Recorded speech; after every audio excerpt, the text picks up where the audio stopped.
दिल्ली विधानसभा चुनाव के बीच केजरीवाल के वोट बैंक पर लगी बड़ी सेंध। दिल्ली पुलिस ने विधायक अमानुल्लाह खान के बसाए अवैध रोहिंग्याओं को खदेड़ा। दिल्ली पुलिस के रोहिंग्या घुसपैठियों पर चौंकाने वाले खुलासे उड़ा देंगे केजरीवाल के होश।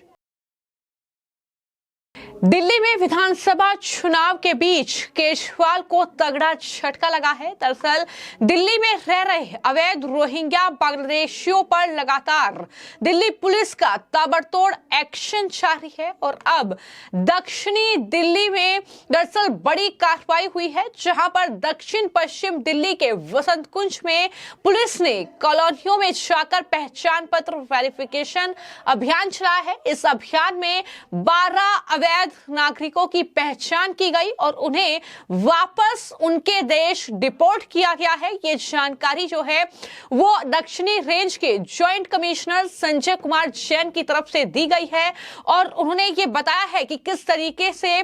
चुनाव से पहले राजधानी दिल्ली में ये अवैध रूप से रह रहे बांग्लादेशी रोहिंग्याओं के खिलाफ उन्होंने बड़ा अभियान चलाया है और इस अभियान के तहत अब तक करीब 50 बांग्लादेशी रिपोर्ट किए गए हैं। अकेले दक्षिणी रेंज में 3000 लोगों का वेरिफिकेशन अब तक हुआ है। कई लोगों की पहचान संदिग्ध पाई गई है, कई लोगों की गिरफ्तारियां हुई हैं और खुलासा यह हुआ है कि मेघालय और पश्चिम बंगाल बॉर्डर से अवैध तरीके से बांग्लादेशी आते हैं, बॉर्डर क्रॉस करते हैं, जंगल के रास्ते वो आगे बढ़ते हैं, फिर एजेंट उन्हें एक फर्जी आधार कार्ड देता है और इसके बाद ये लोग किसी रेलवे स्टेशन या बस अड्डे पर पहुंचते हैं और वहां से ये लोग दिल्ली पहुंचते हैं।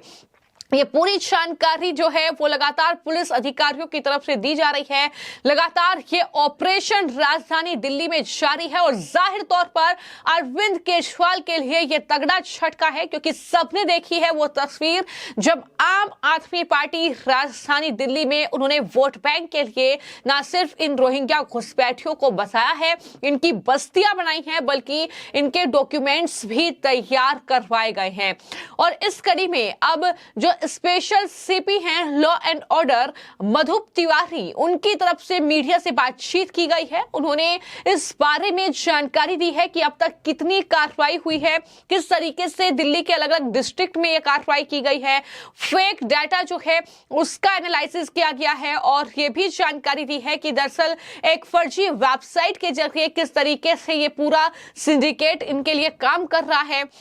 वो भी पूरी जानकारी मधुप तिवारी ने दी है। Special CP law and order की ओर से कहा गया है, जरा सुनिए। ऑनरेबल एलजी के दिशा निर्देश के बाद हम लोग ने जो ड्राइव चालू की है, जिसमें कि इलीगल इमिग्रेंट्स को हमने पहचानना और उनको डिपोर्ट करने का काम चालू किया है, उसमें हमको बड़ी अच्छी सफलता मिली है। जोन 2 में जो सदर्न जोन है, उसमें अब तक हमने करीब 25 से ऊपर ऐसे लीगल इमिग्रेंट्स को आइडेंटिफाई किया है और उनको डिपोर्ट करने का काम भी चालू कर दिया है। लेकिन इसमें इसी क्रम में हमको साउथ डिस्ट्रिक्ट में बहुत ही बड़ी सफलता मिली, जब हमने एक ऐसे पूरे रैकेट का भंडाफोड़ किया, जिसमें कि हमने न केवल उनके जो इंडिया में आने के रूट को देखा, उससे संबंधित जो लोग थे उनको भी पकड़ा, जो यहाँ पे उनके इलीगल तरीके से आधार कार्ड बनाते थे उस पूरे रैकेट को देखा, उसको पकड़ा। आपको पहले भी बताया गया था कि एक फर्जी वेबसाइट बना करके वहां पे इस आधार कार्ड का वेरिफिकेशन वगैरह ये करवाते थे, जिसमें कि जो सपोर्टिंग डॉक्यूमेंट्स होते थे वो नकली होते थे, लेकिन उसको वो एक वेबसाइट के थ्रू वो करवाते थे कि वो वेरीफाइड हो जाए। तो इन सब पे भी हमने काफी काम किया और इसके लिए हमको बहुत मेहनत करनी पड़ी, क्योंकि बहुत सारे ऐसे लोग हैं जो कि अब यहाँ के वैलिड डॉक्यूमेंट्स लेकर के यहाँ पे रहना चालू किए हैं।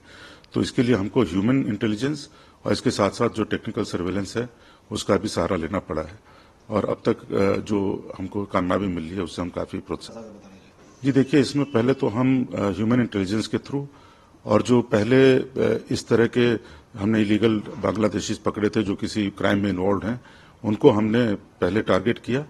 उनसे बातचीत करके हमने और भी इंफॉर्मेशन निकाली और जो भी ऐसे शक के दायरे में हमारे पास आए लोग, उनको हमने उनके जो आधार कार्ड इत्यादि पे उनके जो पते दिए थे वहां पे चाहे वो असम में हो चाहे बंगाल में हो, जहां का उन्होंने पता दिया था वहां हमारी टीम्स गई, वहां पे जाके उन्होंने वेरीफाई किया। जब वहां से वो वेरिफिकेशन नहीं हो पाया तो हमको पता चल गया कि ये इलीगल इमिग्रेंट्स हैं। कईयों के पास हमें बांग्लादेश के आईडी कार्ड्स भी मिल गए हैं और उनके पास वहां का आईडी कार्ड है और यहाँ का उन्होंने वोटर आईडी कार्ड भी बना रखा है। तो ऐसे लोगों को भी हमने गिरफ्तार किया है।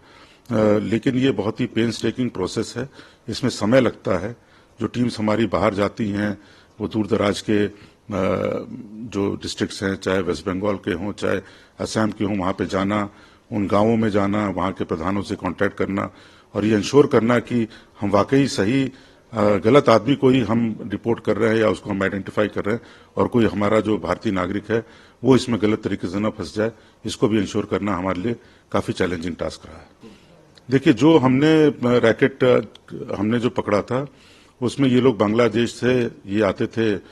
मेघालय में घुसते थे, ऑन फुट आते थे क्योंकि पोरस बॉर्डर है, वहां पे ये ऑन फुट आया करते थे और उसके बाद से फिर ये राजधानी एक्सप्रेस में ज्यादातर ये और सेकंड एसी में बैठ के आया करते थे।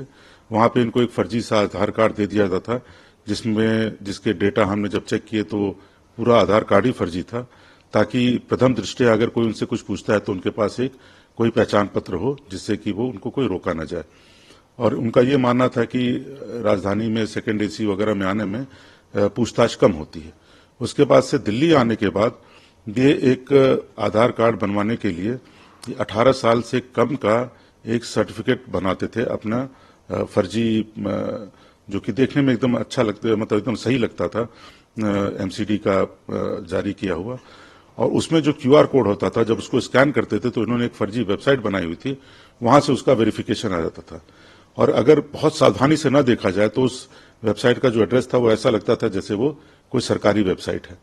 तो उसको देख करके इनका आधार कार्ड जो है वो बन जाता था 18 साल से कम का, और फिर ये अप्लाई करते थे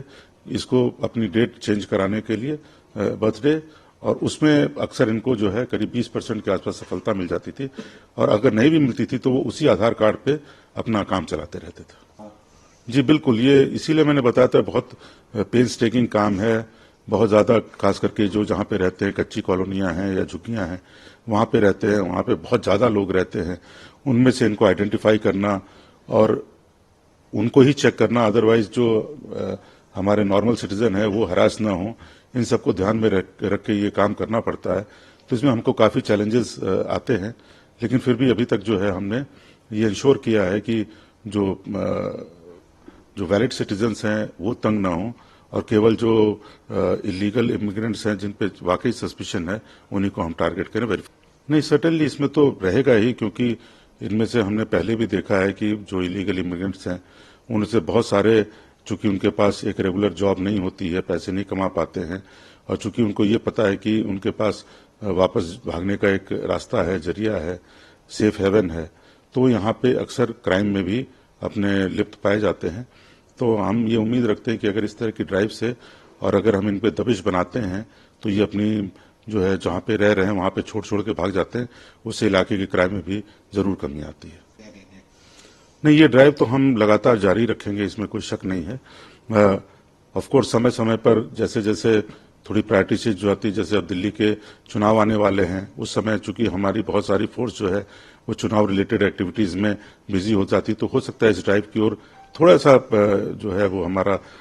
जो प्रेशर है वो कम हो जाए, लेकिन फिर भी ये ड्राइव रुकेगी नहीं, इतना मैं आपको विश्वास दिलाता हूँ। साउथ डिस्ट्रिक्ट दिल्ली पुलिस ने एक मुहिम चला रखी है, जैसे कि पूरी दिल्ली पुलिस में चल रही है, जिसके तहत इलीगल बांग्लादेशी माइग्रेंट्स पकड़े जा रहे हैं। हमारे जिले ने last week 5 illegal Bangladeshi migrants पकड़े थे। उसी केस में आगे काम करते हुए फर्दर इंटेलिजेंस डेवलप करने के बाद हम लोगों ने 7 नए बांग्लादेशी इलीगल इमिग्रेंट्स पकड़े हैं, जिसके अंदर 5 महिलाएं और 2 पुरुष हैं। बांग्लादेशी आईडीज मिली हैं हमको। ये लोग, कुछ लोग कंस्ट्रक्शन साइट पे काम करते थे, कुछ लोग ब्यूटी पार्लर में काम करने की तैयारी कर रहे थे, और इनसे बांग्लादेशी आईडीज मिली हैं। इनको फर्दर वेरिफिकेशन के बाद डिपोर्ट कर दिया गया थ्रू एफआरओ। सिंस हमारे पिछले केस में डेवलप हुई थी, उसके तहत हमें मालूम चला कि 7 और लोग आ चुके हैं इस नेटवर्क के अंदर, इसलिए उनको अप्रीहेंड करके उनको डिपोर्ट कर दिया गया है। हमारे एडिशनल डीसीपी अचिन गर्ग के नेतृत्व में एक टीम बनाई हमने, जिसमें इंस्पेक्टर उमेश यादव, एएटीएस इंस्पेक्टर हमारे, और उनकी तहत टीम लग के इस काम को कार्रवाई अमल में ला रही है। ये मुहिम आगे भी चलेगी till we catch further more people.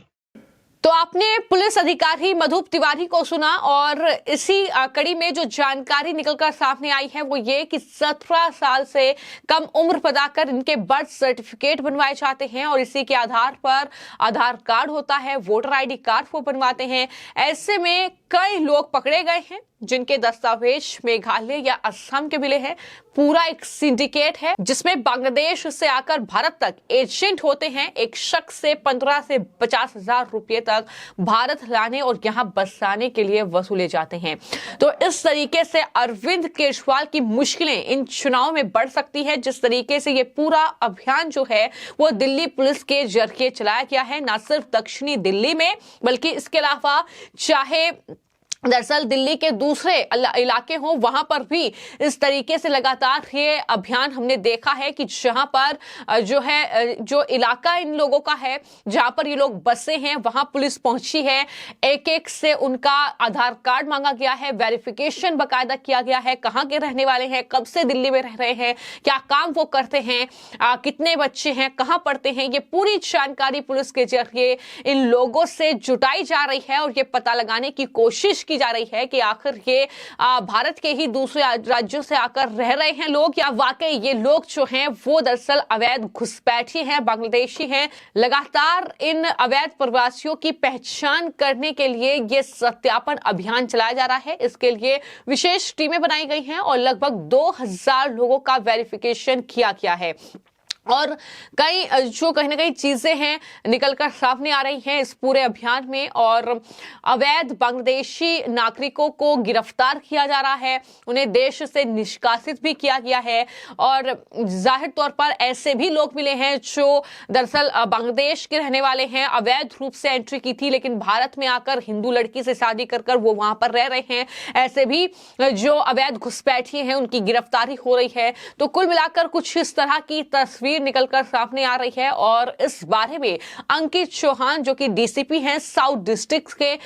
उन्होंने दरअसल इस बारे में जानकारी दी है कि किस तरीके से पुलिस ने 7 बांग्लादेशी घुसपैठियों को वहां पर गिरफ्तार किया गया है। ये भी जानकारी उन्होंने दी है, बताया है कि किस तरीके से यहां पर घुसपैठ करके वो रह रहे हैं।